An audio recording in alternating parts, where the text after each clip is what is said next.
Good morning students. Last turn पे हम लोग क्या लिखूं का सारांश पढ़ रहे थे पाठ। उसमें आधा चैप्टर हुआ था और फिर वीडियो कट हो गया था। सेकंड हाफ आज हम लोग पढ़ते हैं और सेकंड हाफ में कई पैराग्राफ जो है ज़्यादा इम्पोर्टेंट है एग्ज़ाम के पॉइंट ऑफ व्यू से भी। तो आइए पहले जो मुख्य बातें हैं इस पाठ की हम लोग दोहरा लेते हैं। क्या लिखूं पाठ में एक्चुअली एक निबंध है और इस निबंध में आचार्य जो पद्मलाल पुन्नालाल बख्शी जी हैं एक आदर्श निबंध के गुणों पर प्रकाश डाल रहे हैं। इस पे इन्होंने कहानी से ले ली कि दो बेटियां हैं नमिता अमिता, उन्होंने उनसे एक आदर्श निबंध लिखने की बात की। तो उस पर उन्होंने बताया कि निबंध के लिए दो मुख्य बातें होती हैं, एक होती है सामग्री और एक होती है शैली। यानी कि क्या लिखना है, what to write and how to write, ये दो चीज़ें जो है महत्वपूर्ण होती हैं। और फर्स्ट पैराग्राफ में एक बात आई थी कि कुछ भी लिखने के लिए जो है भाव महत्वपूर्ण है, विषय नहीं, मतलब हेड महत्वपूर्ण है, खूंटी नहीं। इसके बाद फिर जो पॉइंट था जहाँ पर हम लोग थे कि निबंध छोटा हो या बड़ा हो तो ये विषय के अनुसार होता है। जैसे समाज सुधार इतना व्यापक विषय है कि इस पर तो किताबें लिखी जा सकती हैं और दूर के ढोल सुहावने होते हैं। ये इतना छोटा है कि इस पर कई पन्ने नहीं लिखे जा सकते। फिर था कि जटिल लिखा जाए या सरल भाषा में। तो वास्तव में जो निबंध है सही वो सरल भाषा में होना चाहिए, वाक्य छोटे होने चाहिए और क्रमबद्ध होने चाहिए। परंतु कुछ विद्वानों ने बहुत जटिलताएं लाई और मुहावरे लोकोक्तियाँ भी खूब प्रयोग किया ताकि लोग ये ना समझें कि ये मूर्खों के लिए लिखा गया है। तो खैर सरल होना चाहिए। फिर बात आई कि अब दो निबंध लिखने हैं तो क्या करना चाहिए कि दो निबंध अलग अलग लिखेंगे तो बहुत टाइम लगेगा। तो फिर क्यों ना ऐसा कार्य किया जाए कि दोनों का समावेश एक ही में हो जाए। और उसके लिए उन्होंने जो प्रसंग था वो अमीर खुसरो का लिया कि जब वो पानी पीने गए, कहानी कल पढ़ाई थी, तो कुएं में चार स्त्रियाँ पानी भर रही थी तो उन्होंने अलग अलग विषय पे, कुत्ते पे, खीर पे, चरखा पे और ढोल पे कहानी सुनाने को, कविता सुनाने को कहा। तो खुसरो ने चारों को एक ही में निपटा दिया कि खीर बनाई जतन से, चरखा दिया चला, कुत्ता आया खा गया, तू बैठी ढोल बजा। तो इन्होंने कहा कि क्यों ना हम भी ऐसा ही करें कि दोनों को एक ही में समाहित कर दे, दोनों निबंधों को। अब इसके आगे हम लोग इस पर चर्चा करते हैं। इसके आगे पढ़ाने के पहले दो पॉइंट और हैं, वो भी समझ लें ताकि एक पाठ का पूरा जो जिस्ट है वो आपके जहन में आ जाए, पूरा सारांश आ जाए सामने। वो दो बातें ये हैं कि दूर के ढोल सुहावने इसलिए होते हैं क्योंकि उनकी कर्कशता हमारे कानों पर नहीं पड़ती है। अर्थात जो खामियां हैं, बुराइयां हैं वो हम तक नहीं पहुंचती। हर काम की, हर सब जगह की समस्याएं अपनी होती हैं, लेकिन दूर होने की वजह से चूँकि वो हमें दिखाई नहीं देती हैं, इस वजह से वो हमें अच्छे लगते हैं। जैसे कोई यहाँ पर है तो अमेरिका बड़ा अच्छा है, बहुत मन करता है अमेरिका में रहें, इस टाइप की बातें करेगा। लेकिन अमेरिका का रहन सहन, अमेरिका की अपनी जो सामाजिक संरचना है उसमें वहाँ की प्रॉब्लम्स अलग हैं। तो दूर के ढोल सुहावने होते हैं क्योंकि उनकी कर्कशता हमारे कानों तक नहीं पहुँचती। इसके पश्चात एक बात और आती है, उसको भी समझ लें, फिर हम लोग पढ़ते हैं। और समाज सुधार की बात आती है। समाज सुधार में क्या है कि जो मुख्य बात है इसमें अतीत का गौरव चाहते हैं हमारे जो बुजुर्ग लोग हैं, और जो युवा वर्ग है वो भविष्य को देखना चाहते हैं। इसलिए वर्तमान जो है हमेशा उपेक्षित रहता है। मतलब आप इसको सरल भाषा में समझें कि जो हमारे बुजुर्ग हैं, पूर्वज हैं, उनको अतीत अच्छा लगता है, अतीत के संस्कार, अतीत की बातें करेंगे और उसको वर्तमान में लाना चाहते हैं कि वैसा ही आज हो जाए। और जो युवा हैं वो भविष्य की कल्पनाएं होंगी और भविष्य की जो कल्पना है उसको अतीत में बनाना, वर्तमान में बनाना चाहते हैं। तो कुल मिलाकर वर्तमान उपेक्षित रह जाता है। इसलिए वर्तमान सदैव सुधारों का काल रहता है। इतने लोग आए, इतनी सुधार लाए गए समाज में, गांधी आए, उसके पहले चले जाओ, बुद्ध है, और जो भी नाम आपको याद आते हैं, स्मरण में आते हैं, उनको आप लाते चले जाएं। विवेकानंद हुए, गौतम बुद्ध हुए, महावीर स्वामी हुए, और ढेरों नाम आपको मिलेंगे। तो लेकिन आज भी क्या सुधार की आवश्यकता नहीं है?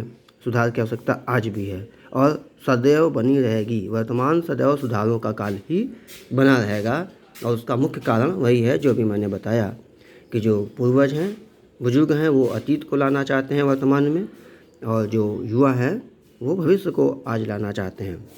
तो अब हम लोग रीडिंग करते हैं और जो एक्सरसाइज है उसको कंप्लीट करेंगे। ध्यान दें, रीडिंग को हम लोग आरंभ करते हैं और जो एक्सरसाइज है उसको हम लोग करने का प्रयास करेंगे।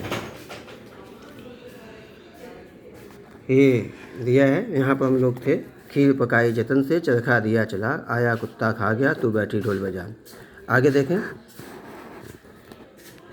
मुझ में अमीर खुसरो की प्रतिभा नहीं है, पर उनकी इस पद्धति को स्वीकार करने से, मतलब कौन सी पद्धति कि सब बात को एक ही में कह दो, मेरी कठिनाई आधी रह जाती है। मैं भी एक ही निबंध में इन दोनों विषयों का समावेश कर दूंगा। एक ही ढेले से दो चिड़ियाँ मार लूँगा। देखो मुहावरा है, एक तीर से दो निशाने। आगे देखें,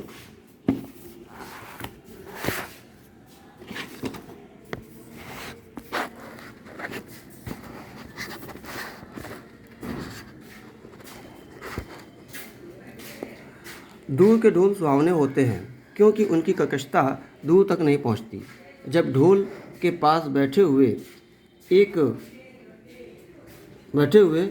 लोगों को कान में पर्दे फटते रहते हैं, लोगों के कान के पर्दे फटते रहते हैं, तब दूर किसी नदी के तट पर संध्या के समय किसी दूसरे के कान में वही शब्द बड़े मधुरता का संचार कर देते हैं।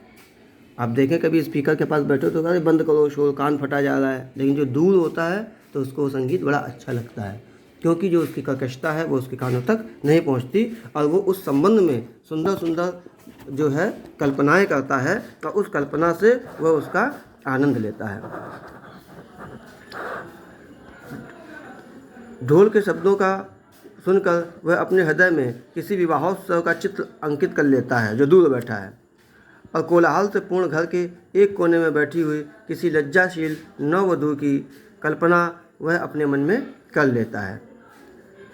उस नववधू के प्रेम, उल्लास, संकोच, आशंका और विषाद से युक्त हृदय के कंपन ढोल की कर्कश ध्वनि के मधुर बना देते हैं क्योंकि उसके साथ आनंद का कल्लव, उत्सव व प्रमोद और प्रेम का संगीत, ये तीनों मिले रहते हैं। मतलब दूर है इसलिए उसके मन में उसके लिए मधुर कल्पनाएं हैं कि कैसे वधू समाई हुई बैठी होगी, कैसे लोग नाच गाना गा रहे होंगे, और वो मधुरता को वो अनुभव करता है। तभी उसकी कर्कशता समीपस्थ लोगों को, जो उस घर के पास है जहाँ बहुत तेज लाउड स्पीकर बज रहा है, तेज है, को कटु नहीं प्रतीत होती, और दूरस्थ लोगों के लिए तो वह अत्यंत मधुर बन जाती है। यानी अब ध्यान दें कि यद्यपि जो लाउड स्पीकर बजता है, डीजे बजता है शादी बारात में, आप लोग देखते हो, क्योंकि वर्तमान से कल्पना करते हुए जो तुलना करते हुए पढ़ेंगे तो उसकी यथास्थिति को आप समझ सकते हैं। आप शादी बारात में जाते हैं, वहाँ कितनी तेज़ लाउड स्पीकर और डीजे बजता है कि दिल धड़ धड़ करने लगता है, लेकिन उस समय भी वो बहुत लोगों को जो वहाँ पास हैं अच्छा ही लगता है, ख़राब नहीं लगता। क्यों? क्योंकि वो खुशी और उत्साह में चूर होते हैं और नाचते गाते रहते हैं, तो इसलिए उनको भी कभी ख़राब नहीं लगता, और जो दूर होते हैं उनको वो और भी मधुर प्रतीत होने लगता है, मधुर बन जाती है। जो तरुण संसार के जीवन संग्राम से दूर हैं उन्हें संसार का चित्र बड़ा मनोमोहक प्रतीत होता है। अब देखो, समाज सुधार को इन्होंने जोड़ दिया। तरुण मतलब युवा, जो युवा समाज के जीवन संग्राम से दूर हैं। जब तक माँ बाप खाना खिलाते हैं, माँ बाप कपड़े देते हैं, अभी स्टूडेंट लाइफ में भी हम लोग इस चीज़ को देख सकते हैं, तब तक बड़ी कल्पनाएँ हैं, ये करेंगे, वो करेंगे, आईएएस बनेंगे, पीएसएस बनेंगे, डॉक्टर बनेंगे और हीरो बनेंगे, और हीरो स्टाइल पे बिल्कुल कपड़े चाहिए और बाल वाल भी वैसे ही कटिंग चाहिए। बड़ा सुंदर लगता है क्योंकि ज़रूरत यथार्थ से हम लोग दूर हैं। जो वृद्ध हो गए हैं वो बाल्यावस्था और तरुणावस्था से दूर हटाए हैं, उन्हें अपने अतीत काल की स्मृति बड़ी सुखद लगती है। आप अक्सर कहते देखते होंगे घर में बुजुर्ग जो लोग हैं, अगर यार हमारे ज़माने में 1 रुपये का देसी घी मिलता था, 1 रुपये का 1 किलो, अब आज देखो कितना मिलता है। हमारे ज़माने में लोग जो हैं वो बड़ा एक दूसरे का सहयोग करते थे, कोऑपरेट करते थे, आज बड़ा ख़राब हो गया है। तो वो अतीत की उन स्मृतियों को देखना चाहते हैं वर्तमान में। जो अतीत का स्वप्न देखते हैं, तरुणों के लिए जैसे भविष्य उज्जवल होता है। तरुण क्या है? भविष्य। हैं, एक अच्छा वाला कंप्यूटर चाहिए, और दूसरी कल्पना कोई और अच्छी गाड़ी चाहिए, और तीसरी कल्पना, और उनको लाना चाहते हैं। और जो वृद्ध हैं वो अतीत को लाना चाहते हैं। वैसे ही वृद्धों के लिए ये इम्पोर्टेंट पैराग्राफ है। अतीत वर्तमान से दोनों को असंतोष रहता है। तरुण भविष्य को वर्तमान में लाना चाहते हैं और वृद्ध अतीत को खींचकर वर्तमान में देखना चाहते हैं। तरुण क्रांति के समर्थक होते हैं, मतलब सब बदल दो, जो कुछ वर्तमान में दिख रहा है सब बेकार है, बदलो, नया लाओ, आगे और अच्छा लाओ। और वृद्ध अतीत के गौरव के संरक्षक और अतीत को बनाए रखना चाहते हैं। इस बात को थोड़ा सा और एक थोड़ा उदाहरण से समझते हैं। घर में अगर कोई बहुत पुराना तखत है या कोई बहुत पुरानी बड़ी हैवी चीज़ है, लोग कहेंगे हटाओ ये बेकार है, क्यों पड़ा है। नए लोग बच्चे जो है वो यही कहते हैं, और इसकी जगह दूसरा ले आओ, ये हटाओ, एसी ले आओ, ये तखत हटाओ, सोफ़ा ले आओ, कम बेड ले आओ, सोफ़ा कम बेड ले आओ। जो बुजुर्ग होंगे, अरे हमारे पापा की निशानी है, कितना मजबूत है, अब तो आजकल बिल्कुल आता है, बेकार है, टूट जाए 2 मिनट के अंदर, इसको पड़ा रहने दो। तो ये आप देखेंगे छोटी छोटी चीज़ों में आपको इसकी झलक मिलेगी। तो वृद्ध अतीत के गौरव के संरक्षक हैं। इन्हीं दोनों के कारण वर्तमान सदैव क्षुब्ध रहता है, मतलब उसकी उपेक्षा रहती है, उपेक्षित रहता है, और इसी से वर्तमान काल सदैव सुधारों का काल बना रहता है। मनुष्य जाति के इतिहास में ऐसा कोई काल नहीं हुआ जब सुधारों की आवश्यकता ना हुई हो। तभी तो आज कितने ही सुधारक हो गए हैं, पर सुधारों का अंत कब हुआ। भारत के इतिहास में बुद्ध देव, महावीर स्वामी, नागार्जुन, शंकराचार्य, कबीर, नानक, राजा राम मोहन राय, स्वामी दयानंद सरस्वती, महात्मा गांधी में ही सुधारकों की गिनती समाप्त नहीं होती है। मतलब ये तो कुछ जो है कंगूरे ऊपर कह लो जो चमकते हैं बिल्डिंग में, उनको हम बता रहे हैं। बहुत सारे नींव की ईंट हैं जिन्होंने समाज सुधार में, समाज के विकास में बहुत अपना योगदान दिया है।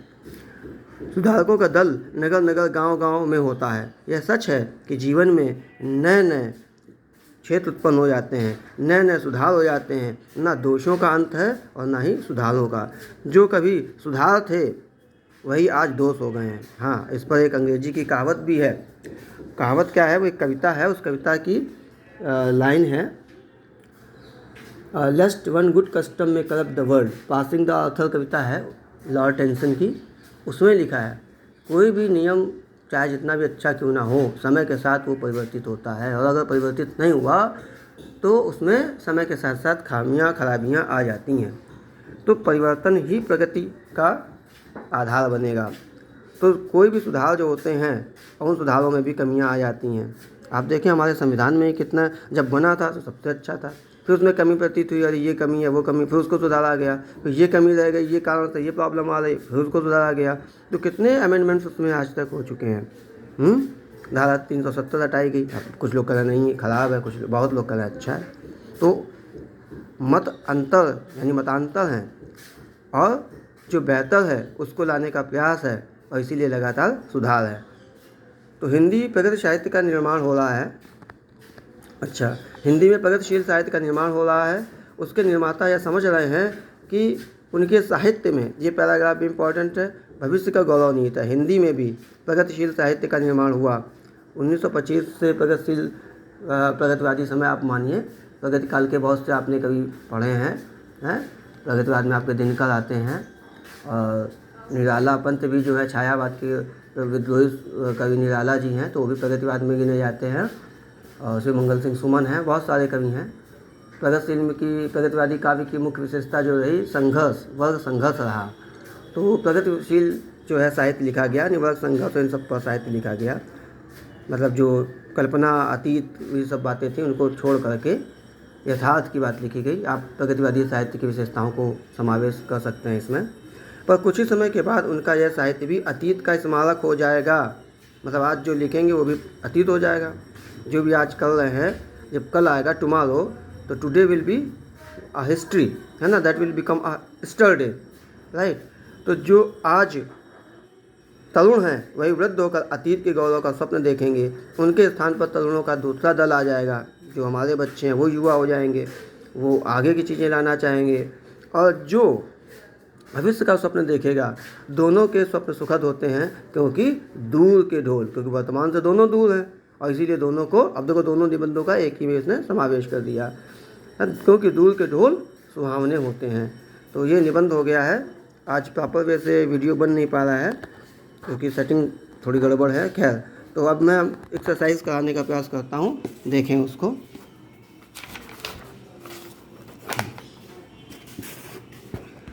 देखिए, मैंने पहले ही बताया था कि गद्य में आपका जो क्वेश्चन बनता है, एक पैराग्राफ देते हैं, उस पैराग्राफ में 3 क्वेश्चन दिए होते हैं। हर एक पार्ट के लिए यही बात है।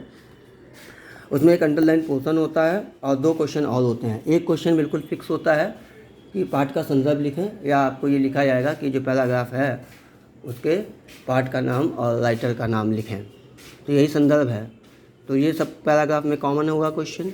दूसरा जो अंडरलाइन पोर्शन होता है, एक लाइन अंडरलाइन होगी, हो सकता है प्रैक्टिस में यहाँ 2-2 हो, नहीं एक ही है। एक लाइन अंडरलाइन होती है। उसमें वो ये जानना चाहता है कि क्या आप उन पंक्तियों का अच्छे से अर्थ समझ पाए हैं। मतलब अगर उसमें मुहावरे वगैरह हैं, कठिन शब्द हैं, तो उनको हटाकर सरल शब्दों में लिख दो। उसका ये एक्सप्लेनेशन का मतलब नहीं है कि आप 5-5 पन्ने 4-4 पन्ने एक्सप्लेन करोगे। एक लाइन का अंडरलाइन है तो 3-4 लाइन में उसका एक्सप्लेनेशन आप कर दीजिए। और एक क्वेश्चन और होता है जो उसी पैराग्राफ में आपका उसको आंसर मिल जाता है। आइए देखते हैं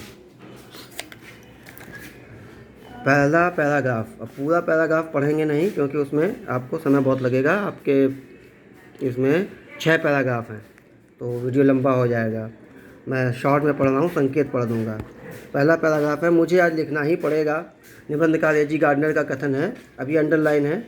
लिखने की एक विशेष परिस्थिति होती है, स्थिति होती है। उस समय मन में कुछ ऐसी उमंगें से उठती हैं, हृदय में कुछ स्फूर्ति सी आती है, मस्तिष्क में कुछ ऐसे आवेग उत्पन्न होता है कि लेख लिखना ही पड़ता है। और इसके बाद लॉर्ड जो माउंटेन था उसकी पद्धति की भी बात इन्होंने करी थी। पैराग्राफ पढ़ाया जा चुका है, बताएंगे।